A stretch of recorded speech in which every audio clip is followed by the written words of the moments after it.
Hello, strivers. Hope all is well with you today. Our psalm for today is Psalm 37, and it's a compare and contrast psalm. And so, actually, it's more contrast than comparison.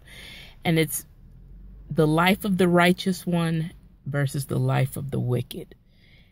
And so, in this one, the psalmist is very clear that you never want to covet or envy or want to be like the wicked, because if you are, or if you become like them, their road leads to destruction. Their road leads to separation of between the person and God. God doesn't like the wicked person, and so the wicked person will be judged.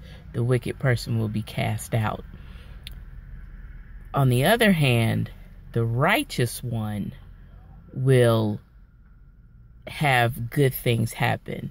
God will order their steps. God will take care of them. God will feed them. God will feed their young. God will never forsake them. He will never leave them. And so it's a really big comparison to what happens when we walk the way of the righteous versus what happens when we walk the way of the wicked. And so I say that because I think a lot of times we look at people who are doing well, especially on Facebook, and Facebook is just, you only see what people want you to see. And they can put a spin on anything and pretend like they're doing well, or that financially they're living large, or wow, I really just dated myself, but they're that they're doing that they're doing really well financially. It's a mask. It's a farce. We don't really know. You don't really know how people are doing. And, the Bible says that God looks at the outward, or man looks at the outward appearance, and God looks at the heart. And so when we start talking about the wicked versus the righteous, it's about the heart. It's about the relationship. It doesn't matter what it looks like on the outside. What matters is what's going on with their heart, what's going on with their integrity. And so for people who have made their money by lying, by cheating, by scheming others, by getting rich off of someone else's misery, that have made their fortune illegally or unjustly, we're not to envy those people. We're not to want to be like them, because at the end of the day, they can lose it all. If you don't get something the right way, you have the potential to lose it. And, you might, they always say somebody might be doing well, on their way up. But, if you didn't get it right, you will come down. You will come crashing down, and everybody will watch you come crashing down.